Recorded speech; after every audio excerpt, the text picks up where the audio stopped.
फिर किन्हीं का प्रश्न है कि महाराज जी, अगर कोई व्यक्ति मांस का सेवन करता है, मांस का सेवन करते हुए कृष्ण भक्ति कर सकता है, मांस मीट खाने की आदि हो, क्या पहले मीट छोड़ना पड़ेगा? तभी निश्चित छोड़ना पड़ेगा। हमारे मंदिरों में इतना विचार किया जाता है कि ठाकुर जी के कई मंदिरों में सेवा में टमाटर का भी भोग नहीं लगता। क्यों? क्योंकि उसका स्वरूप अच्छा नहीं है।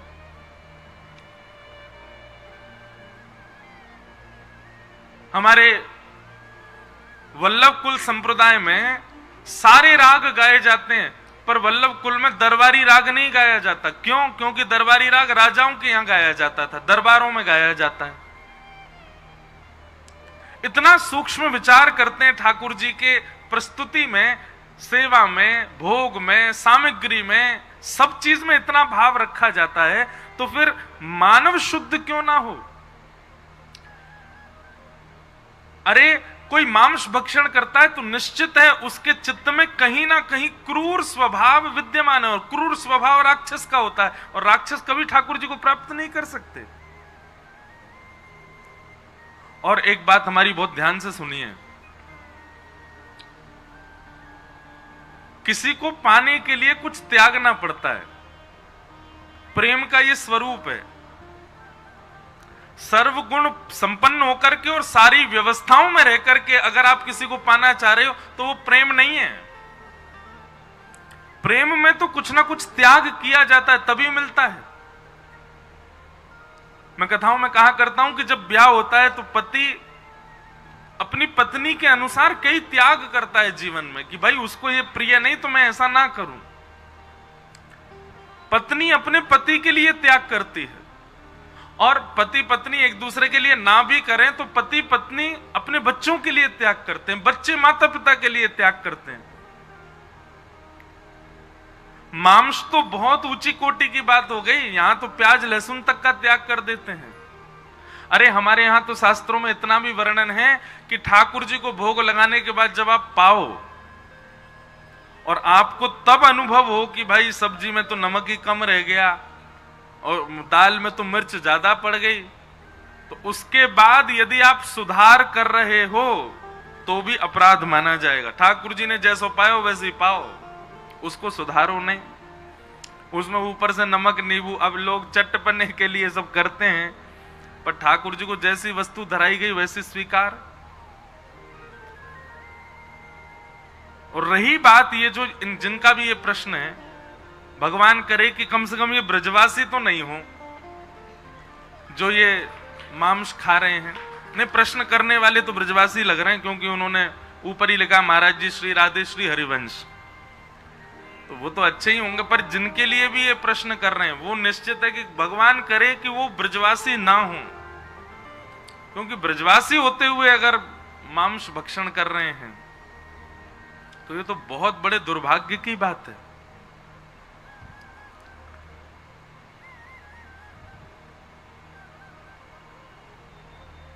जो व्यक्ति जमीन पर पड़ा है ना, वो कितनी भी करवटें ले ले गिरेगा नहीं, क्योंकि पहले ही गिरा पड़ा है। पर जो बिस्तर पर सोया होता है वो करवट ले तो नीचे गिर जाता है। हम सब ब्रजवासी हैं, हमारो जन्म ब्रज में भयो, मतलब पहले ही हमको बिस्तर मिल गयो है। अब अगर हम कोई अपराध करेंगे तो ऐसे गिरेंगे, चोट और लगेगी। बाहर का व्यक्ति कुछ भी करे उसको इतने अपराध नहीं लगेंगे, पर हम अगर कोई चूक करते हैं ना तो हमको अपराध निश्चित है, लगेगा ही लगेगा। और तीसरी बात, मांस भक्षण करने वाला व्यक्ति निश्चित रूप से तामसी स्वभाव का होगा ही होगा। उसके बौद्धिक विचार, उसके मानसिक विचार, अरे जो इतना नहीं कर पा रहा कि मैं किसी जीव को नहीं खाऊं, जीव के प्रति दया का भाव नहीं, वो ठाकुर जी की सेवा कैसे कर सकता है? मांस भक्षण करने वाला व्यक्ति ठाकुर जी की आराधना केवल अपने सुख के लिए करता होगा, संपत्ति के लिए करता होगा, अपनी कोई चाह के लिए करता होगा। स्वच्छंद प्रेम लक्षणा भक्ति का स्वरूप मांस भक्षी जीव कर ही नहीं सकता। कितना सुख लग रहा है कूलर बंद हो गए तो, है? ऐसा लग रहा हो कि बंद ही रहे। आवाज कम, यहां वाले इनको तो चल लो अभी, क्योंकि आवाज थोड़ी कम हो गई ना, हमको थोड़ा जोर लगा के बोलना पड़ रहा है, लेकिन ठीक है। तो मांस भक्षण के बाद आप ठाकुर जी की सेवा आराधना नहीं कर सकते। अच्छा एक बात और है, हम ऐसा कहते हैं कथा में अगर लाइट चली जाए तो समझ जाओ कि ठाकुर जी आए हैं। क्यों?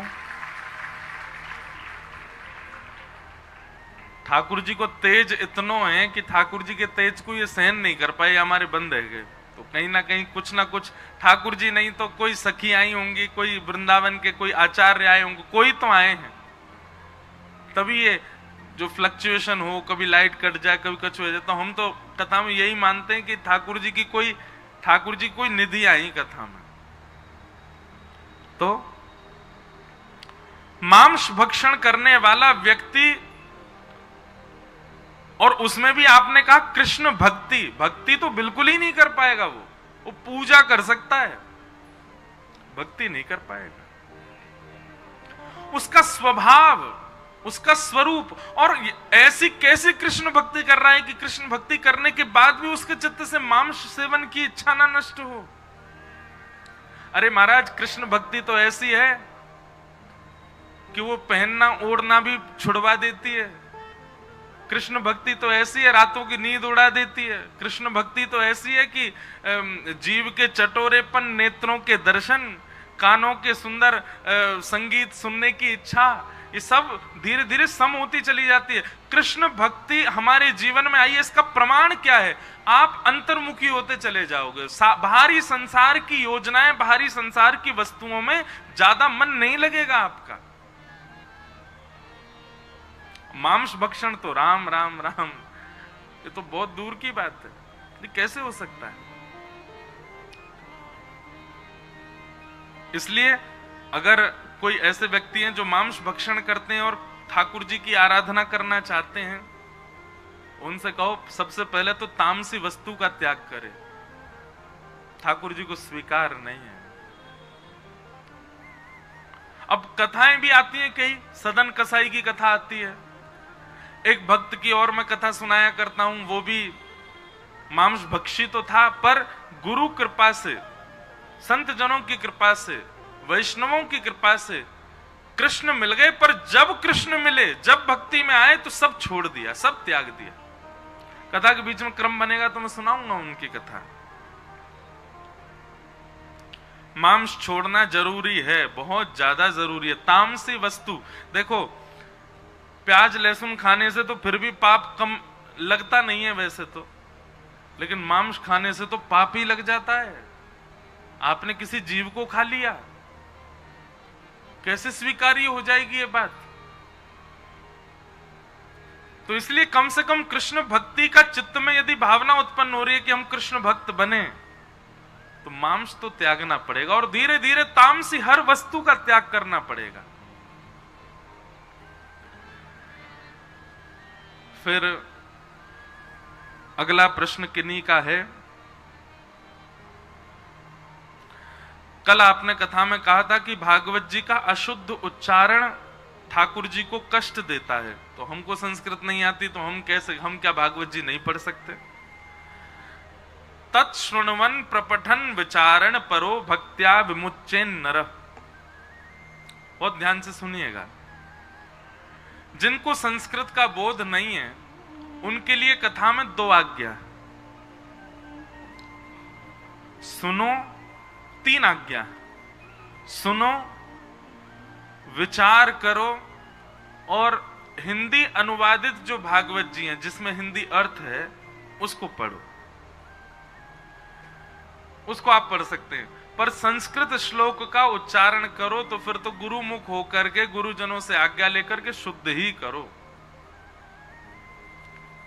नहीं तो भागवत जी के पाठ से भी ज्यादा लाभदायी होती है भागवत जी का श्रवण, और श्रवण से भी ज्यादा लाभदायी होता है जो सुना उसका निरध्यासन, उसका विचार, उसका चिंतन। एक बात बताएं, आपने भोजन किया तो भोजन के बाद में ऐसी शास्त्रों की आज्ञा है कि भोजनांते शतपदम गच्छेत, भोजन के बाद में 100 कदम तो कम से कम चलना चाहिए उस भोजन को पचाने के लिए। भोजन हम कितनी देर में कर लेते हैं? ज्यादा से ज्यादा 8 मिनट में हमारा भोजन संपन्न हो जाता है। 8 मिनट के भोजन के पश्चात 100 कदम चलने की आज्ञा करते हैं। 4 घंटे का आप लोग भोजन कर रहे हो, एक प्रकार से ज्ञान को ग्रहण कर रहे हो, तो इसके बाद में कितनी देर आपको पचाने के लिए चाहिए होना चाहिए? एक दिन की कथा 4 घंटा आपने ज्ञान ग्रहण किया, कम से कम उसका कम से कम नहीं तो 5 से 6 घंटे का चिंतन होना चाहिए। आज एक एक वाक्य जो भी व्यासपीठ से महाराज जी कह रहे थे उसका क्या अर्थ निकलेगा, उसका क्या भाव बनेगा, उसके पीछे उद्देश्य क्या है, उसका चिंतन करो। चिंतन यदि नहीं होगा ना तो आप जीवन में उतार नहीं पाओगे, सुनने तक सीमित रह जाएगी बात। तो इसलिए अगर आप पाठ नहीं कर सकते संस्कृत में तो कथा सुनो, कथा का चिंतन करो, और पाठ करने का बहुत ही मन है तो फिर हिंदी अनुवादित पढ़ो, लेकिन वो पाठ नहीं माना जाएगा, वो केवल और केवल सामान्य अध्ययन स्वाध्याय माना जाएगा। फिर आपने दूसरा प्रश्न किया कि आत्म राम जी ने भागवत का अध्ययन प्रथम स्कंद के बजाय दसम स्कंद से क्यों? आत्म राम जी नहीं है, वो आत्मदेव जी हैं। श्रीमद् भागवत के महात्म जो कथा आती है वो आत्मदेव जी, आत्मराम नहीं है। उन्होंने दसम स्कंद से पाठ प्रारंभ किया, दसम, एकादश, द्वादश, और फिर उसके बाद में पुनः 1 से प्रारंभ करके 10 तक, ऐसा उन्होंने पाठ किया, ऐसा भागवत जी में वर्णन है। क्यों किया? क्योंकि आत्मदेव जी का मन बहुत व्यथित था अपने पुत्र को लेकर के, और व्यथित हृदय की वजह से वो उस समय ऐसा कुछ चाह रहे थे जिससे कि उनके चित्त को परम शांति मिले, परम सुख की प्राप्ति हो। और श्रीमद् भागवत में परम शांत, परम सुख, परम आनंद प्रदायन तो तब होता है जब ठाकुर जी प्रकट होते हैं, और वो दसम स्कंद में होते हैं। तो इसलिए श्री आत्मदेव जी ने अपने हृदय को पहले शांत करने के लिए, क्योंकि अशांत हृदय को यदि ज्ञान प्रदान करोगे तो अशांत हृदय और ज्यादा व्यथित हो जाएगा, स्वीकार नहीं कर पाएगा। इसलिए आत्मदेव जी ने पहले नंदोत्सव की कथा को पढ़ा, कृष्ण लीला को सुना। कृष्ण लीला नंदोत्सव सुनकर के मन में प्रसन्नता उत्पन्न हो गई, आनंदता उत्पन्न हो गई। जब वे आनंद में भर गए तब दसम, एकादश, द्वादश, 3 स्कंद बाद के करके फिर प्रथम से लेकर के 9वें तक का पाठ किया। इसलिए आत्मदेव जी ने पहले दसम स्कंद का पाठ किया। फिर आपका तीसरा प्रश्न है, महाराज जी अगर कथा में आने का बहुत मन हो तो क्या हम माता पिता से झूठ बोल करके या बिना बताए आ सकते हैं, क्योंकि वे आज्ञा नहीं देते?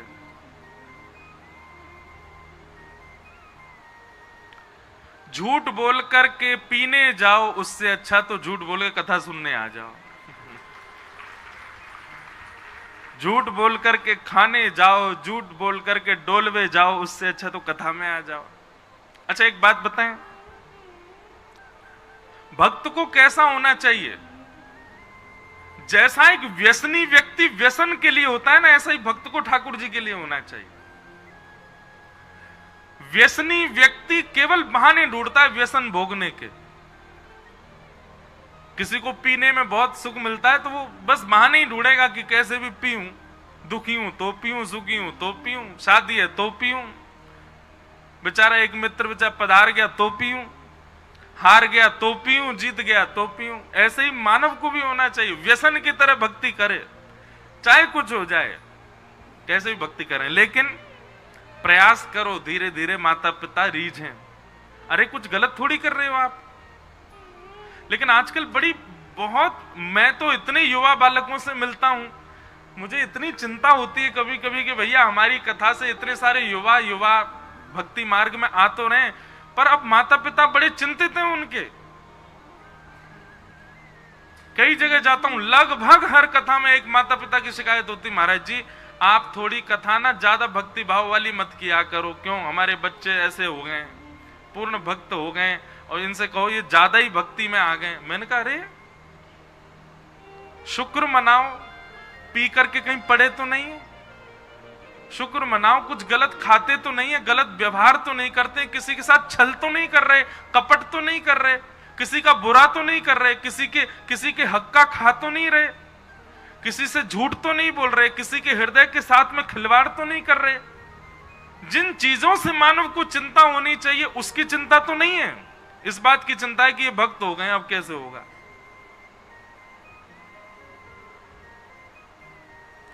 क्षमा कीजिएगा, अगर आपको इस बात की चिंता है, माता पिताओं को बोल रहे हैं, इस बात की चिंता है कि हमारा बालक भक्त हो गया, अब कैसे चलेगा,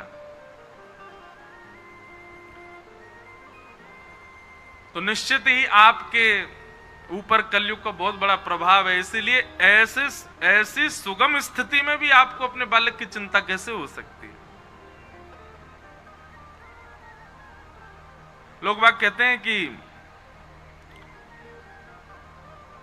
थोड़ा बहुत महाराज जी आज के परिवेश में भी रहना चाहिए ना, आज के अनुरूप भी रहना चाहिए, कलयुग के प्रभाव से भी थोड़ा प्रभावित होना चाहिए। एक बात ध्यान पूर्वक सुनिएगा, ये थोड़ा प्रभाव और कम प्रभाव और ज्यादा प्रभाव नहीं होता, दो ही होते हैं, या तो पूरा प्रभाव या फिर बिल्कुल नहीं। ये थोड़ा इधर थोड़ा उधर ये वाला काम नहीं चलता है। यहां पे कभी कभी पी लेते हैं, वैसे तो हम खूब भगते हैं, कभी कभी चल जाता है काम। ये कभी कभी वाला, ये थोड़ा थोड़ा और कम वाला काम नहीं होता है। यहां पे अगर कलयुग का प्रभाव होगा तो तनिक से भी अधिक हो जाएगा।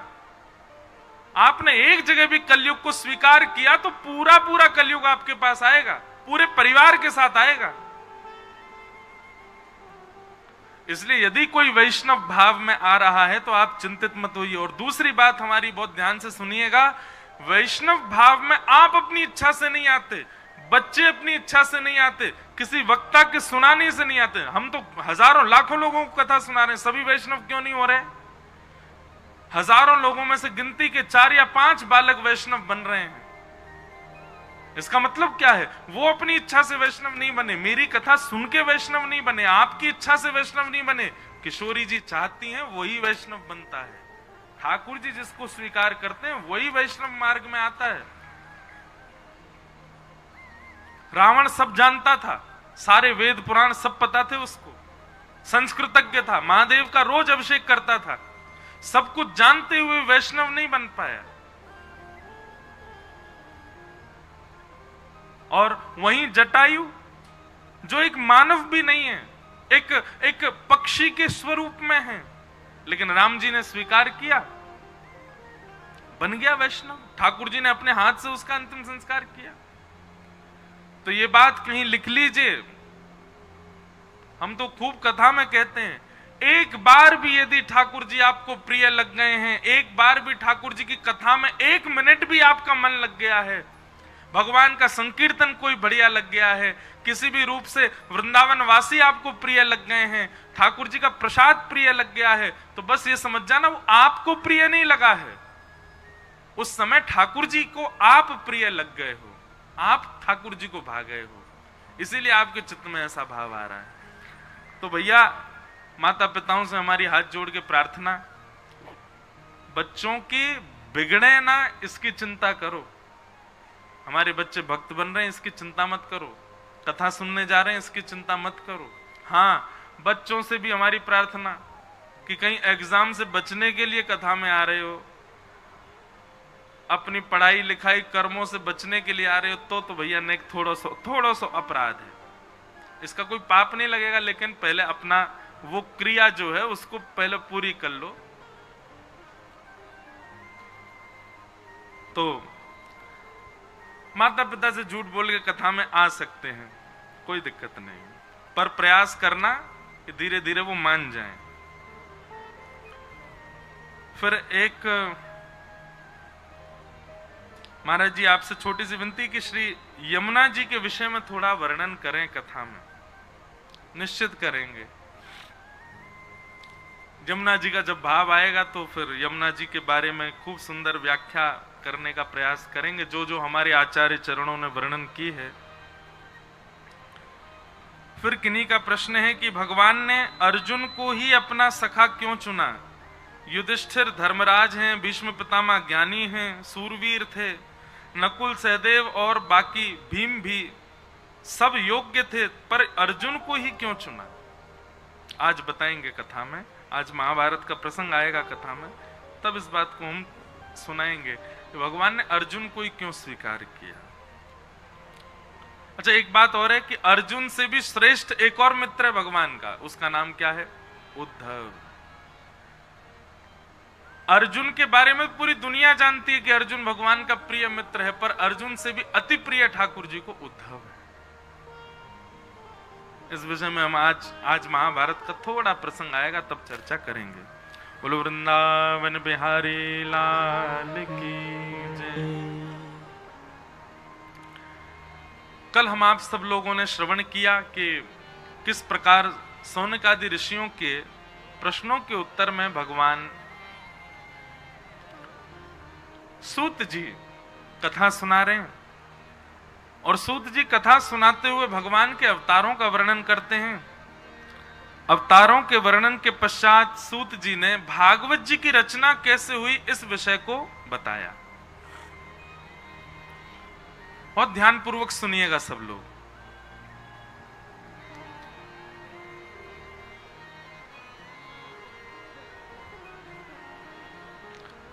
वेदव्यास जी महाराज ने अनेक पुराण लिखे, 4 वेद लिखे, महाभारत जैसा इतिहास लिखा, लेकिन ये सब लिखने के पीछे एक ही उद्देश्य था, मेरा और आप सबका कल्याण।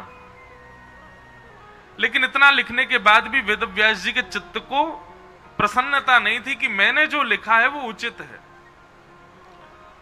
तब वेदव्यास जी महाराज विचार करने लगे, मैं क्या लिखूं, ऐसा क्या वर्णन करूं जिससे मेरे मन में ऐसी भावना आए कि हां, इससे मानव कल्याण होगा। जैसे गोस्वामी तुलसीदास जी महाराज मानस में लिखते हैं, मैंने मानस जी की रचना किस लिए लिखी? बोले स्वांतः सुखाय तुलसी रघुनाथ गाथा, अपने सुख के लिए।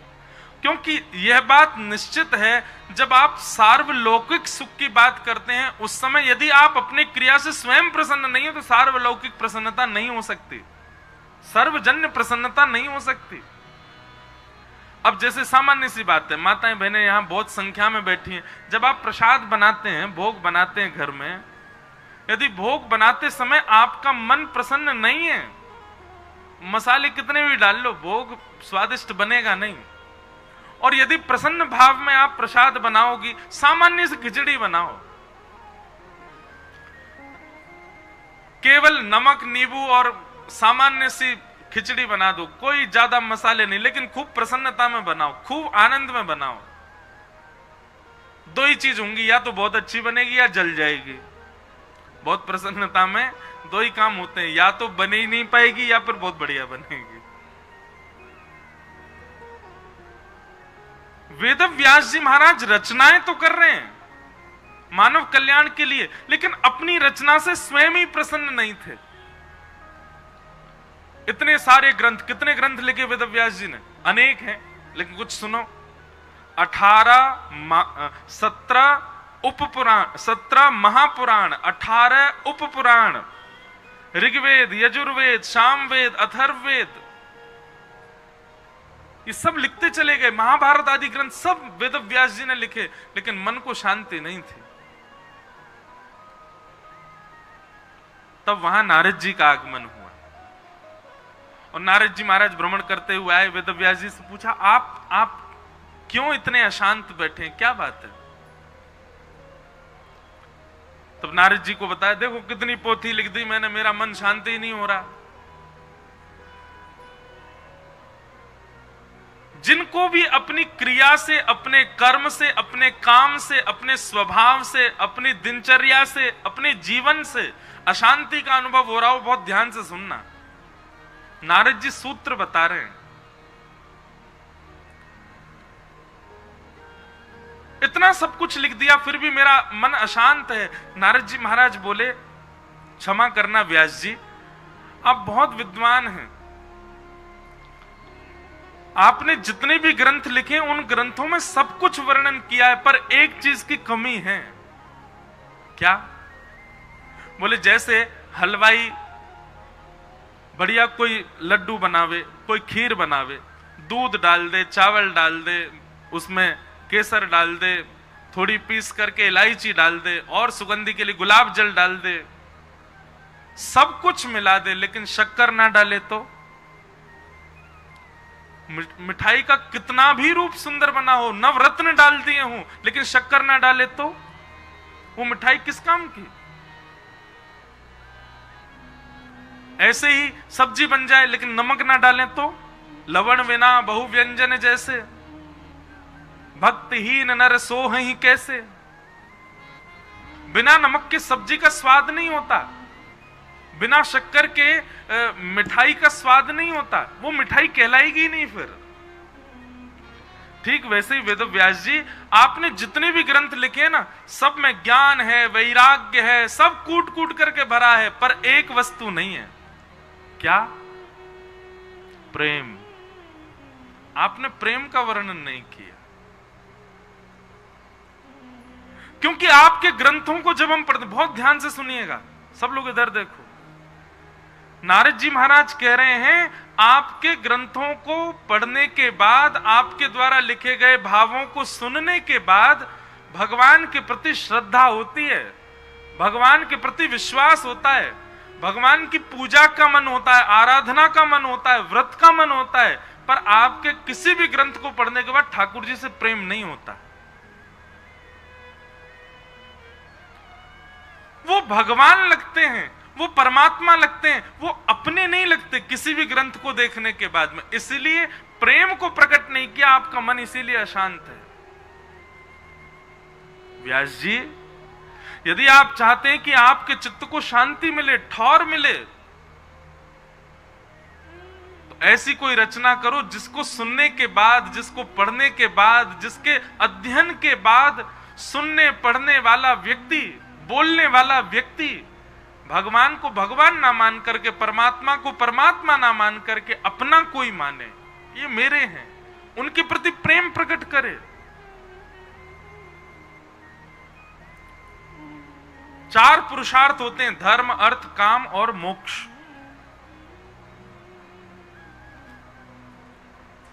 ये चार पुरुषार्थों में रहने वाला व्यक्ति इन चारों में ही लिप्त रहता है। धर्म कैसे करें, अर्थ कैसे कमावें, कामनाओं की पूर्ति कैसे करें, और मरने के बाद मोक्ष कैसे प्राप्त करें। बहुत ध्यान से सुनियो। परंतु वेदव्यास जी पंचम पुरुषार्थ का नाम है प्रेम। और जब व्यक्ति पंचम पुरुषार्थ के अधीन हो जाता है ना, तो ये चारों पुरुषार्थ उसके समाप्त हो जाते हैं, चारों पुरुषार्थ उसके वहीं विश्राम ले लेते हैं। प्रेम का आदि हो गया, फिर उसको किसी और वस्तु की चिंता नहीं है।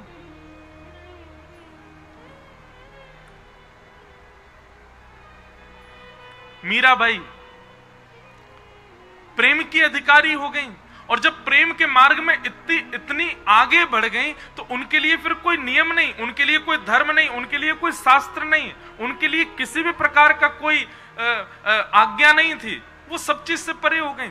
अब देखा जाए तो माता पिता को छोड़ करके रहना, विवाह होने के बाद भी ससुराल से परे रहना, ये सब शास्त्र विरुद्ध है। लेकिन मीराबाई की प्रेम की स्थिति इतनी ऊंची पहुंच चुकी है कि अब उनके लिए कोई नियम नहीं है।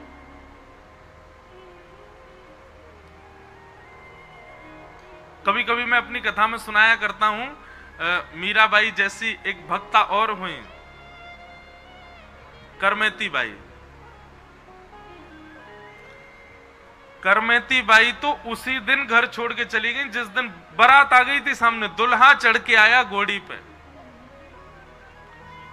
और जब उन्होंने अपने कक्ष में से अपने होने वाले पति को देखा, तो मन में विचार करने वाली, कृष्ण प्रेम दूर दूर तक नहीं है इसके जीवन में, मैं कैसे रहूंगी।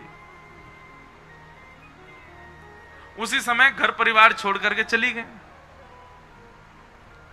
अब देखा जाए तो शास्त्र की माने तो यह महा अपराध था, ये जघन्य पाप है। माता पिता को पीड़ा दे करके गई, पूरे परिवार में, अरे पूरे समाज में माता पिता की क्या इज्जत रह गई। लेकिन करमेती बाई जब वृंदावन पहुंची तो स्थिति इतनी ऊंची थी मीरा करमेती बाई की कि करमेती बाई के प्रसंग में एक